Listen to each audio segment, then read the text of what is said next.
Welcome to the Timeless Tales Library, your haven where each story unfolds like a soft blanket around weary souls. I'm Oliver, here to shepherd you through tonight's calming narrative, a tale woven to still your racing thoughts and carry you tenderly into dreams. The Timeless Tales Library flourishes because of cherished listeners like you. If you've discovered peace within these walls, please subscribe and help us continue nurturing these restful journeys.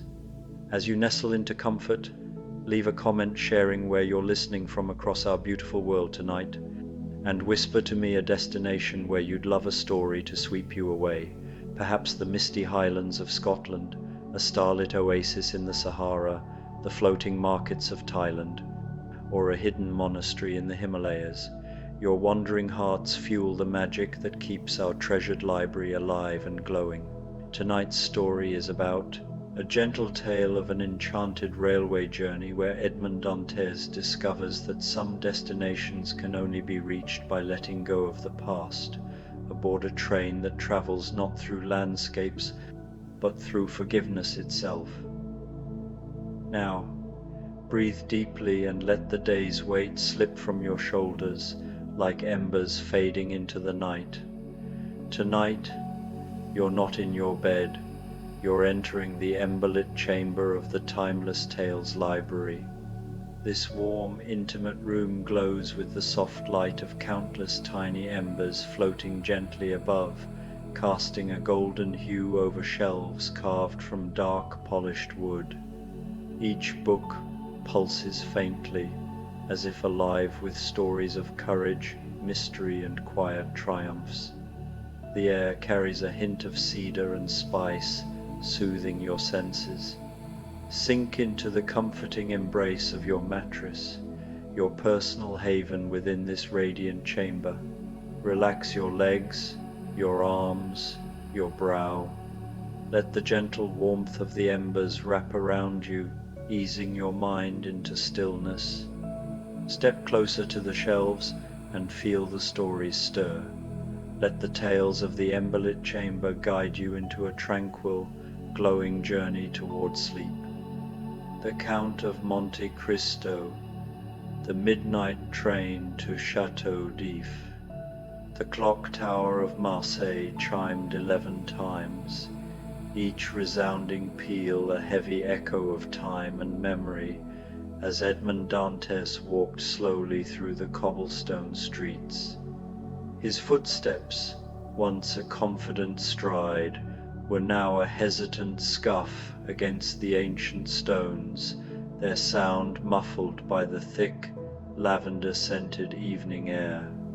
The warm amber glow of the street lamps painted everything in honey-colored light, illuminating the fragrant sea salt carried on the breeze from the nearby port.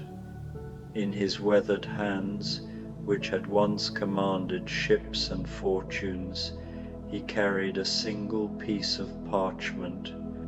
It was not a document of power or wealth, but a simple train ticket that had appeared on his writing desk that morning. Its elegant script seemed to shimmer like moonlight on water, an ethereal and impossible invitation. The midnight train to Château, it read, platform of forgiveness, departure when ready. Edmond had stared at the ticket for hours, the words a paradox that twisted in his mind. Château, the very name was a scar on his soul.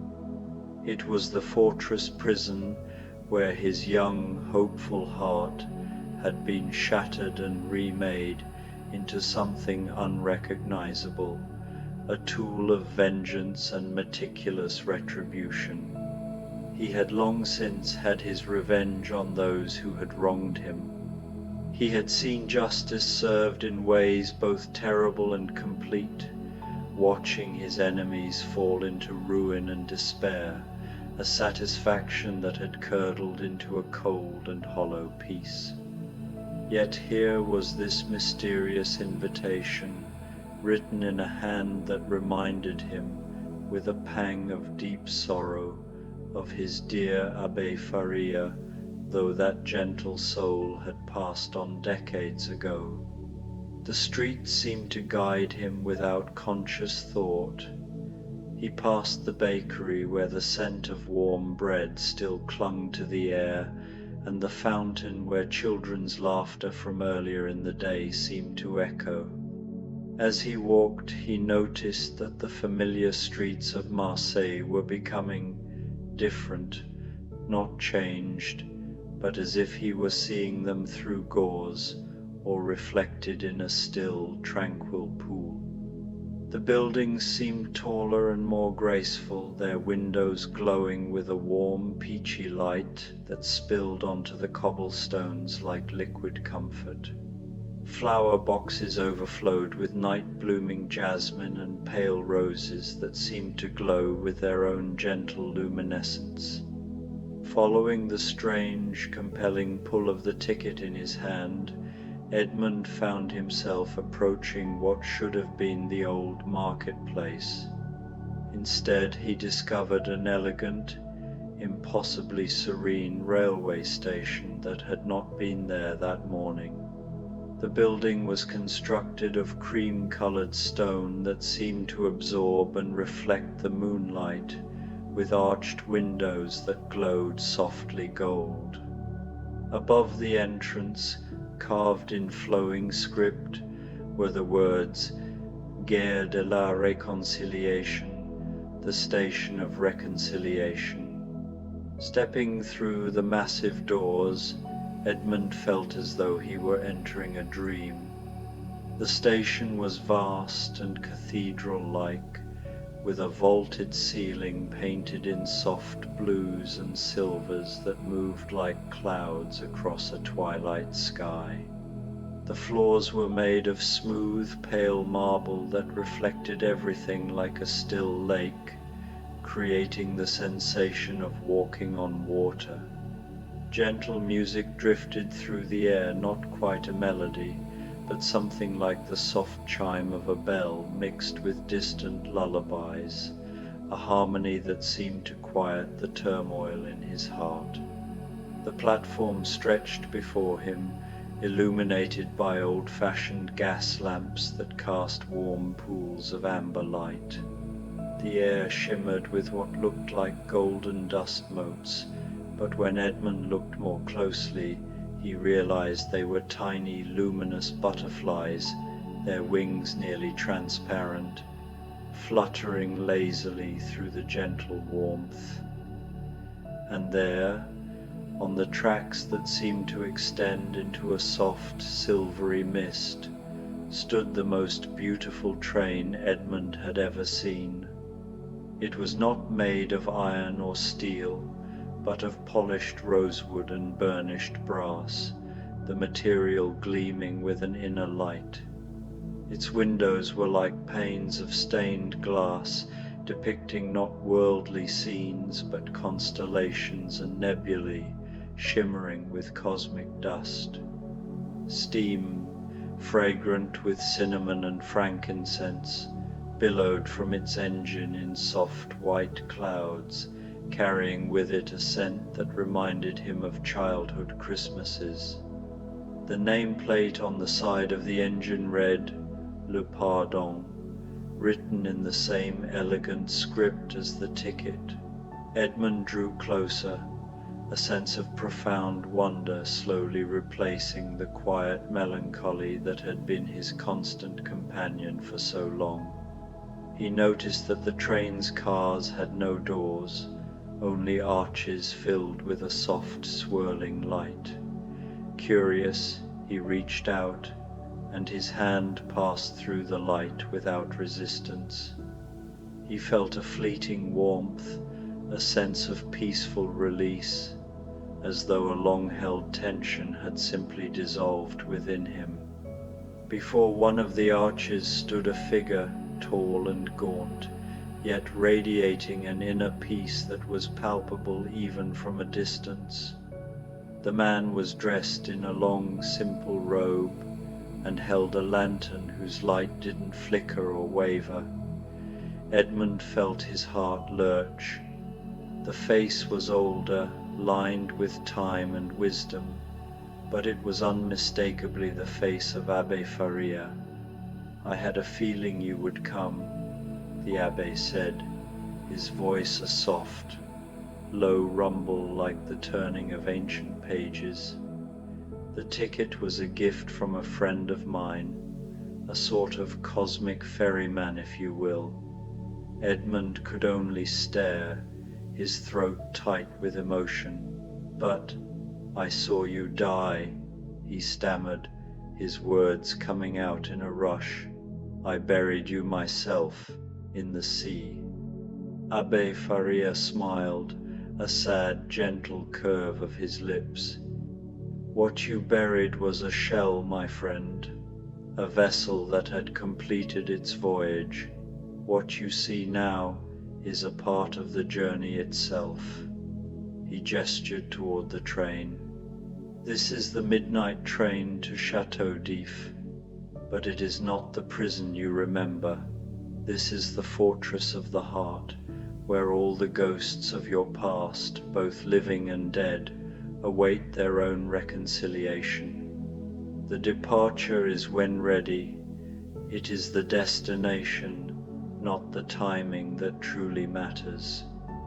Edmond looked at the swirling light in the archway, then back at the familiar face of his mentor. "Why now?" he asked, his voice barely a whisper. "I had my revenge. I have a new life, a good one. I am at peace, mostly."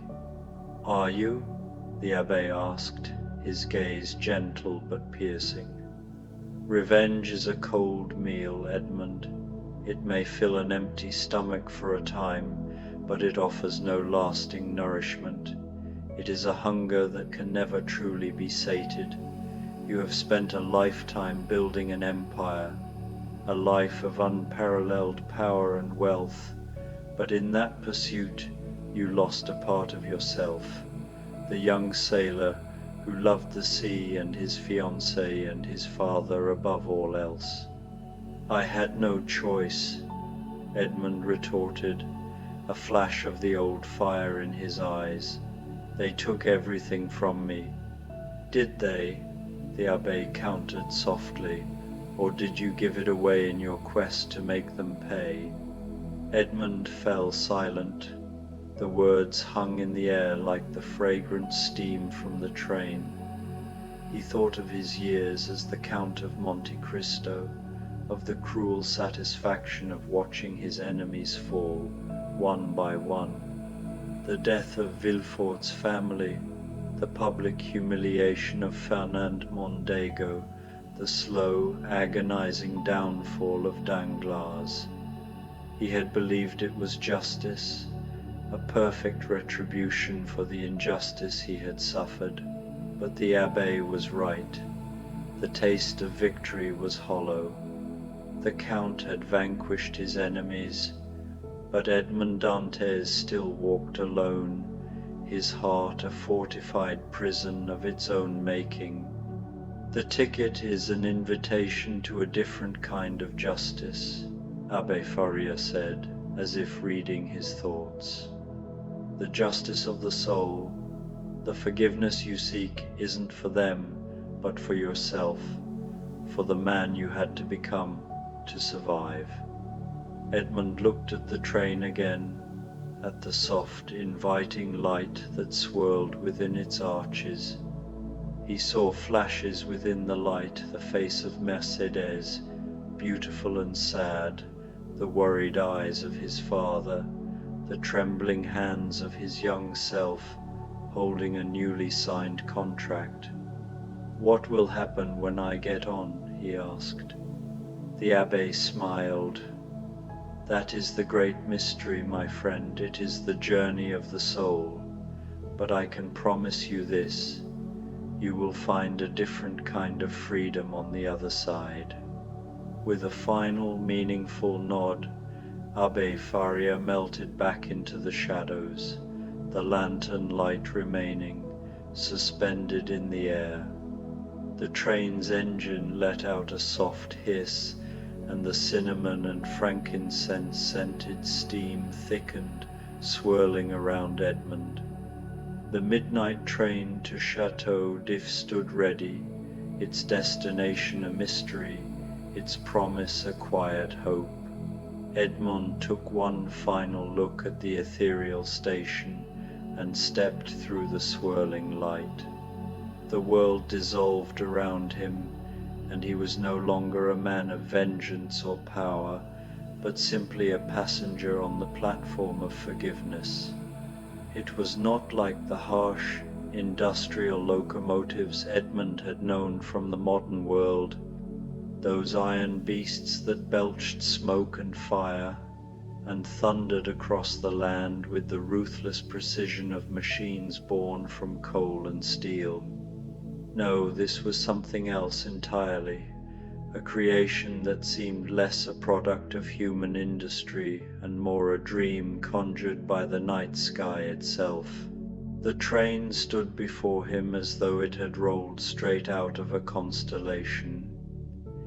Its engine gleamed in a shade of deep midnight blue, so rich it seemed almost a drink in the light around it. Yet scattered across its polished surface were silver stars and slender crescents that twinkled with the living shimmer of distant galaxies. When Edmond tilted his head, the stars seemed to shift their positions, as though this painted engine were itself a fragment of the heavens, forever in motion.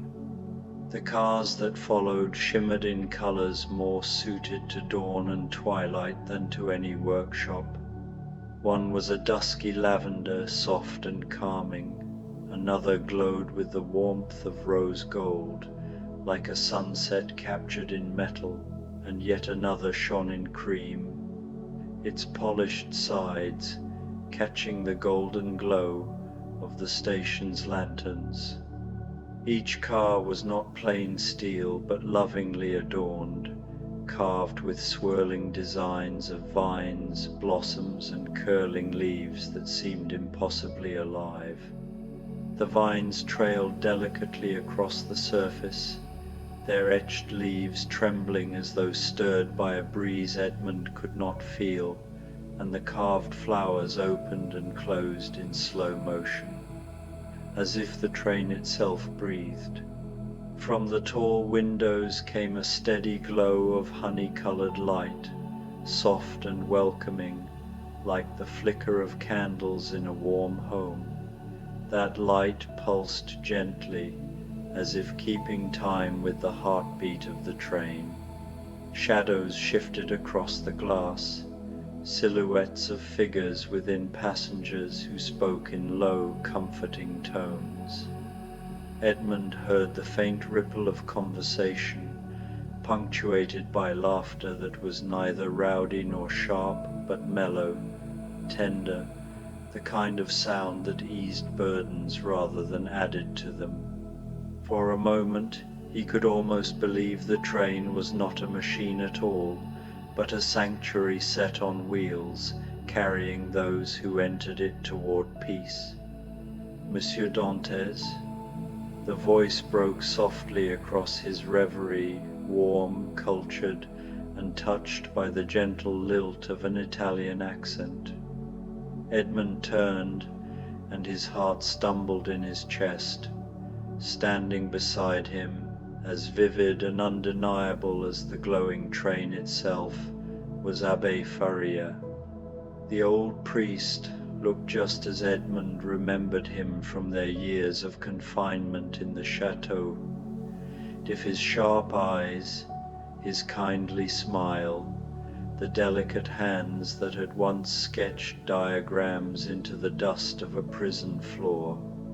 Yet he was also changed, transformed into something brighter, almost ethereal. His form seemed touched by light, as if his very flesh carried a radiance that did not belong to the mortal world. His eyes still held that familiar twinkle of wisdom and patience, but now they glimmered with a starlit clarity that made Edmund think of a vast sky filled with constellations. His robes, once threadbare, were now of soft grey, but the fabric shimmered faintly, woven with threads that looked spun from moonbeams. In his hand he carried a lantern, not the harsh iron lamp of a jailer, but a delicate vessel of glass and silver filigree, glowing with the same golden light as the butterflies that had hovered about the platform.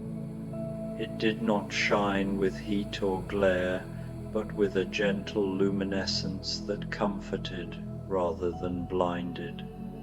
"My dear friend," Edmund whispered, his throat tight with disbelief and emotion, "but how can this be?" "Ah, Edmund," the Abbé said gently, his smile warmer than summer sunlight, "how is of little importance. The greater question, my son, is why you are here, and whether you are ready for what lies ahead." Edmund's gaze darted back to the glittering engine. "But where does it go? My ticket says Château d'If, but surely that cannot be." The priest chuckled softly, a sound like a lullaby. "Oh, it goes to the Château d'If," he said, eyes dancing with a mischievous sparkle, "but not the one you remember. No, this train carries its passengers to the Château d'If, if that might have been the one that lies in the country of what if, and perhaps a place beyond prisons, beyond regrets. Come, allow me to show you your compartment." He laid a hand on Edmund's arm, and the warmth of that touch was steadying. Together they stepped onto the train, and Edmund felt again the surreal wonder that had filled him when he first beheld it. For inside, the train was impossibly larger than the exterior could ever allow, as all true works of magic must be. The corridor stretched on like a hallway in some grand palace, its floor covered in thick carpet the shade of twilight, plush enough that each step sank in silence. The walls were panelled with polished wood, smooth as silk to the eye, but inlaid with mother-of-pearl that shimmered in patterns like flowing water. On either side, doors of gleaming oak stood tall, each one etched with spirals of silver and trimmed with delicate designs that shifted as Edmund looked at them, as if alive. The walls above the doors bore murals that seemed less painted and more alive, shifting in slow, graceful motion. He saw rolling meadows where the grasses bent beneath invisible breezes, lakes so clear they mirrored constellations, gardens in bloom with roses of every color, from purest white to deepest crimson, from gold to a shade of blue he had never seen before. "Here we are," Abbé Faria murmured, pausing before a door that bore a silver plaque engraved with Edmund's name in flowing, elegant script. He touched it gently, and the door swung inward without a sound. Edmund stepped inside, and his heart leapt. The compartment was larger than a simple train car could ever contain, more like a private salon in a noble's mansion. Velvet chairs in the color of deep ocean water stood invitingly near a fireplace, its flames not orange but silver and pale blue, flickering with light but radiating no heat, only a soothing calm, a comfort that warmed not the skin but the soul. Along one wall stretched shelves lined with books. Edmund did not need to read their titles to know that every story he had ever yearned to discover was there. The poems that had comforted him in solitude, the adventures he had longed to live, the philosophies that had lit his mind in the darkness, all were here waiting for him. Beyond the large window, the platform still shimmered, the golden butterflies swirling lazily like drifting sparks. But it was not the books, nor the fire, nor even the magical breadth of the room that held him motionless. It was the presence of someone else. In one of the velvet chairs sat Mercedes, not the Mercedes he had last seen in the weary years of bitterness, her face marked by sorrow and compromise, her beauty weathered by grief. No, this Mercedes was radiant in a way that transcended youth and age. She seemed caught between both, timeless, her dark hair gleaming as though woven with shadow and moonlight, tiny silver flowers threaded within its waves. Her gown was of soft blue-green silk that shifted with each movement like sunlight over the sea. Her eyes met Edmond's, and he felt himself struck as though by lightning. They were her eyes, warm, tender, filled with the love of his earliest memories.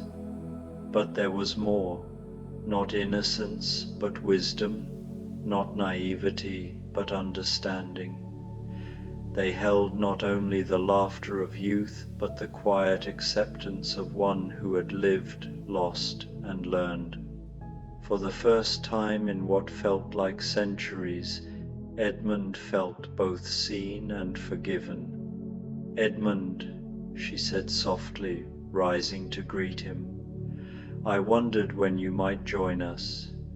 In another chair sat Maximilian Morrel, looking every inch the noble young man Edmond remembered, but with an air of deep peace about him. His uniform was spotless blue and gold, but somehow softer than military dress usually appeared, as if it were made of silk rather than wool. He smiled warmly at Edmond's entrance. "Count," he said, then caught himself with a gentle laugh. "Or should I say, my friend Edmond, I think perhaps on this train we are all simply ourselves." And in the third chair, to Edmond's utter amazement, sat Fernand Mondego, but not the bitter, jealous man who had betrayed him. This Fernand was somehow lighter, his dark features free of the shadows that hatred had carved there. He wore simple clothes of good quality, and his eyes, when they met Edmond's, held only regret and a tentative hope. "Before you speak," Fernand said quietly, rising to his feet, "let me say what I have longed to say for years. I am sorry, mon ami. I am so very, very sorry for what my jealousy made me do." The train gave a gentle lurch, and Edmond felt rather than heard the soft chuff of the engine beginning to move. Through the window the platform began to slide away, and with it the familiar world of Marseille. As they picked up speed, the view outside became increasingly dreamlike, rolling fields of lavender under starlight, forests where the trees seemed to be made of silver, and lakes that reflected moons that weren't quite in the right places in the sky. "Please, sit," Mercedes said gently, indicating the remaining chair. "This is a long journey, and we have much to discuss." Edmond settled into the chair, which adjusted itself perfectly to his form, as comfortable as if it had been made specifically for him. The fire crackled softly, and from somewhere in the train came the distant sound of a piano playing a melody that was almost familiar, like a half-remembered lullaby. "I don't understand," Edmond said softly. "How are you all here, and why? I have had my revenge. I have seen justice done." "Have you?" asked Abbe Faria, who had quietly entered the compartment and now settled himself in a chair that hadn't been there moments before. "Or have you perhaps confused justice with something else entirely?" "I don't know what you mean," Edmond replied, though even as he said it he felt uncertain. "Tell me," Mercedes said gently, "in all your years of planning and executing your revenge, were you happy?" The question hung in the air like incense, sweet and somehow sorrowful. Edmond found himself considering it seriously for perhaps the first time. Had he been happy? He had been satisfied when his enemies fell.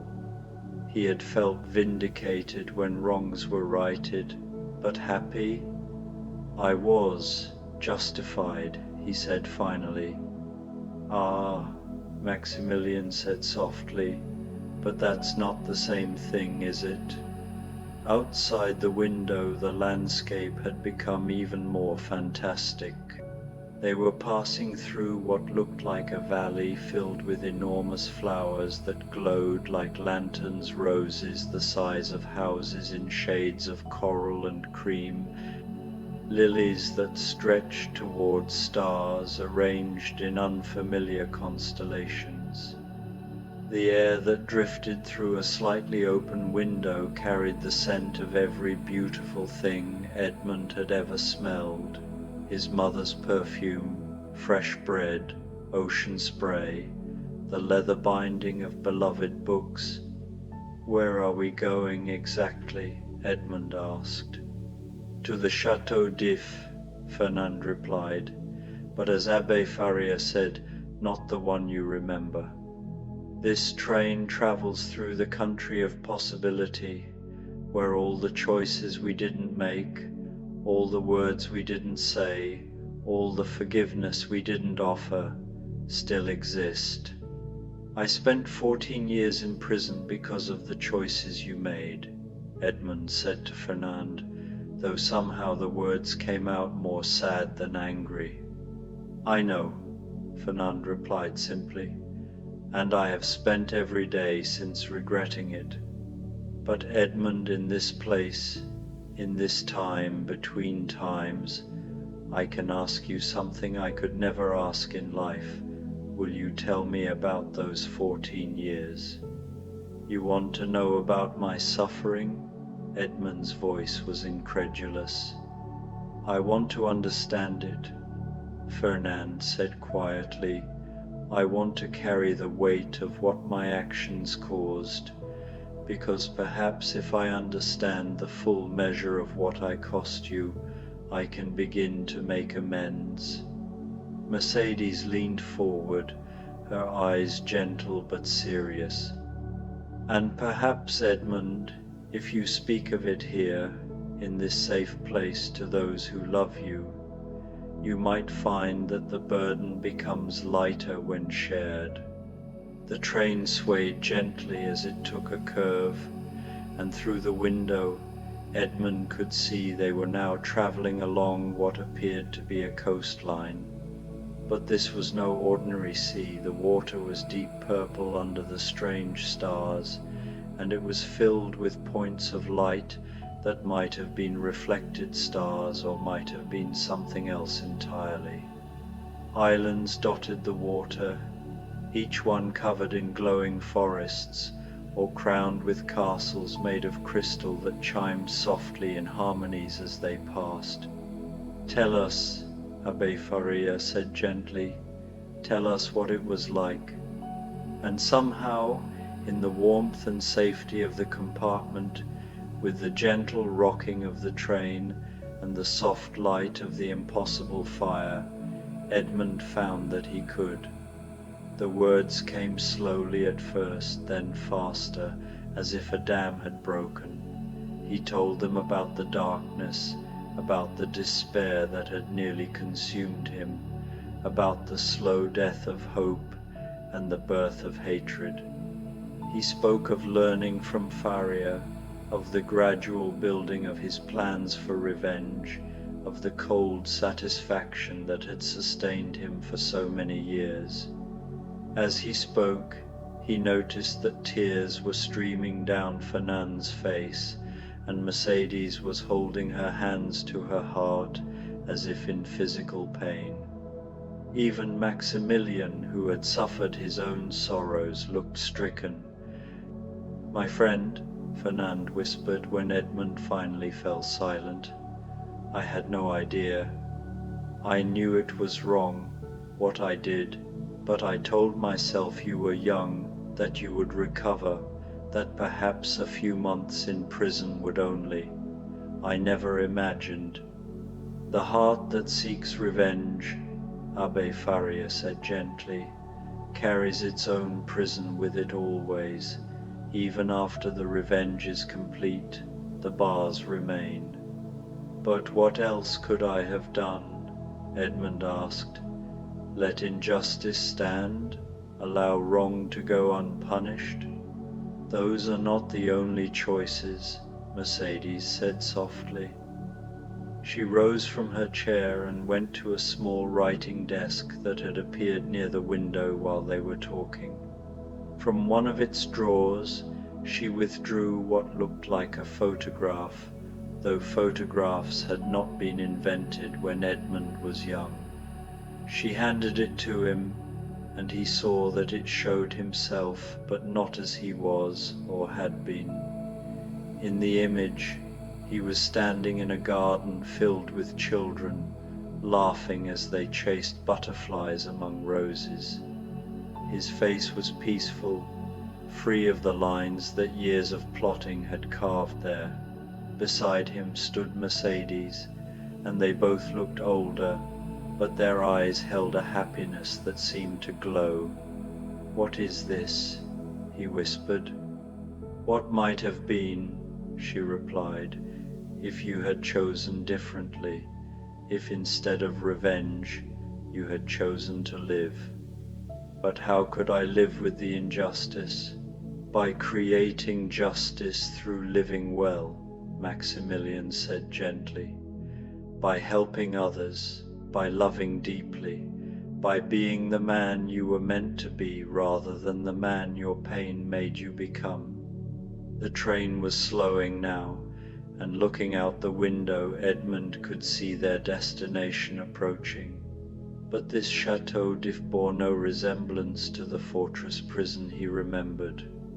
This castle was built of white stone that seemed to be carved from clouds, with tall, graceful towers, topped with flags that fluttered in a breeze that sparkled with silver.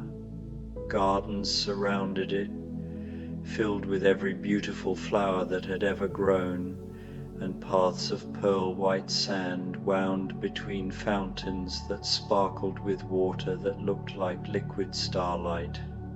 "It's beautiful," Edmond breathed. "This is the Château d'If that exists when forgiveness has transformed a place," Faria explained. "When we let go of our anger, even the sites of our greatest pain can become places of beauty." The train came to a stop at a platform made of what looked like mother of pearl, illuminated by lanterns that held not flames but captive fireflies that glowed with gentle warmth.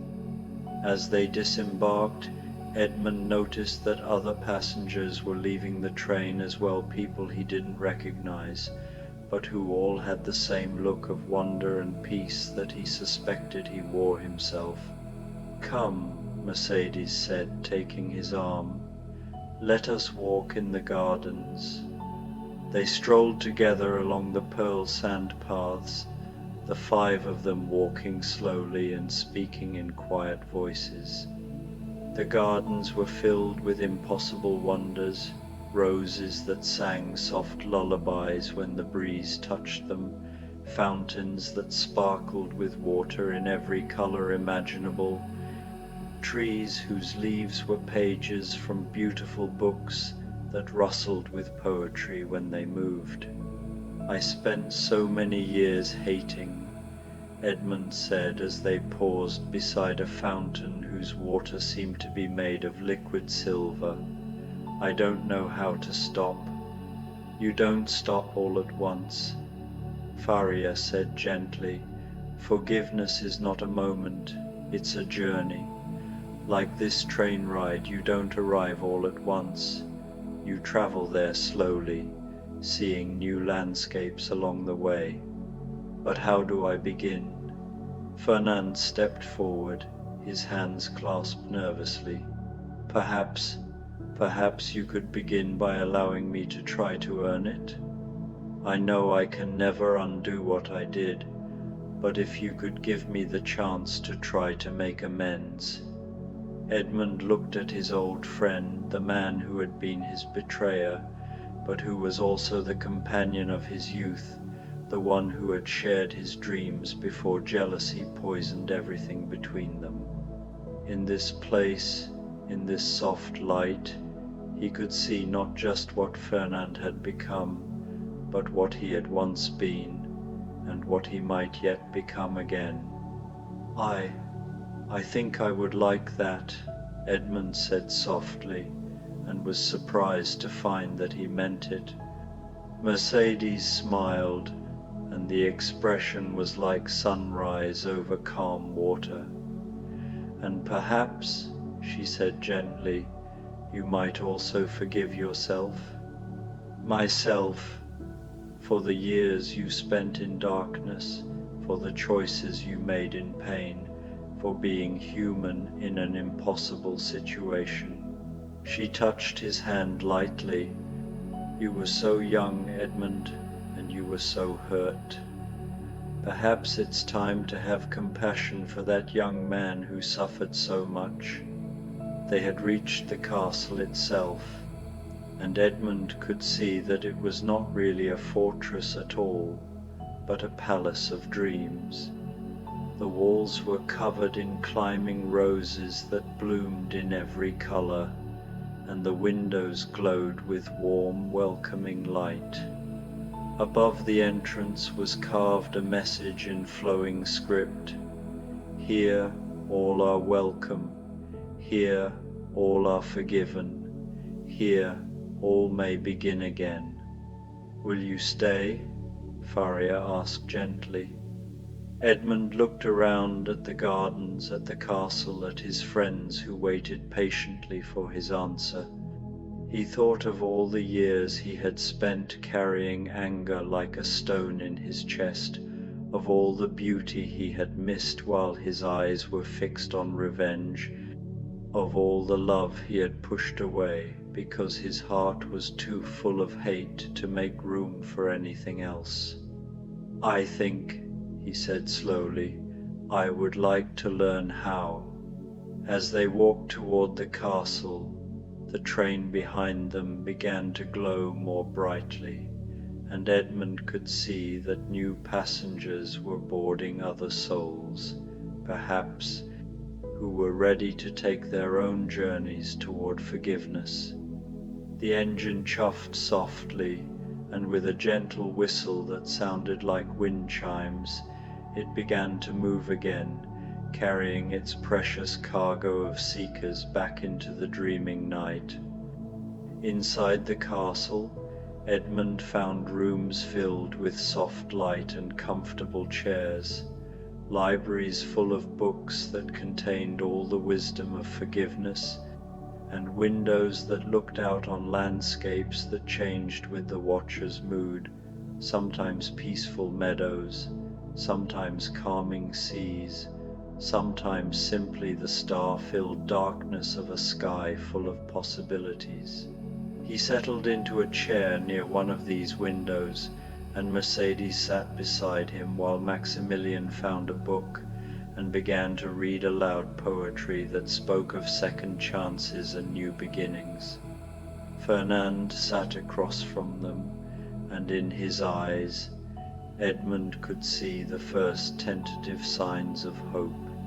The journey is just beginning, Faria said softly, settling into his own chair with a book that seemed to glow with gentle light. but the hardest part, the choosing to begin that, is already done. Outside the window, the stars rearranged themselves into new constellations, patterns that spelled out words in languages older than speech: peace, forgiveness, love, hope. And in the distance, so faint it might have been imagination, came the sound of the midnight train's whistle, calling to other souls who might be ready to let go of their burdens and begin the journey toward healing. Edmond closed his eyes and listened to the soft sounds of the castle, the whisper of pages turning, the gentle murmur of conversation, the distant music that seemed to come from the walls themselves. For the first time in decades, the stone of anger in his chest felt lighter, not gone, not yet, but lighter, as if it were slowly dissolving in the warmth of forgiveness, like sugar dissolving in warm tea. "Thank you," he whispered, though he wasn't sure if he was speaking to his friends, to the abbé, to the mysterious force that had sent him the train ticket, or to something else entirely. "Thank you," came Mercedes' voice softly in return, and he realized that perhaps gratitude, like forgiveness, was something that grew stronger when shared. The fire in the hearth crackled softly, the stars outside continued their gentle dance, and the Château d'If, transformed now from a place of punishment to a place of healing, settled around them like a warm blanket. There would be work to do, Edmond knew. The journey of forgiveness was long and sometimes difficult, but here, in this place between worlds, surrounded by love and the possibility of redemption, he finally felt ready to begin. And in the distance, growing fainter now but still audible to those who knew how to listen, the midnight train continued on its way, its whistle calling softly to all those who might be ready to board, ready to leave behind the stations of their pain and travel toward the destinations of their healing. The last thing Edmond heard before sleep took him was the gentle sound of that whistle, promising that the train would return whenever it was needed, ready to carry any soul willing to purchase a ticket to forgiveness and begin the journey home to peace.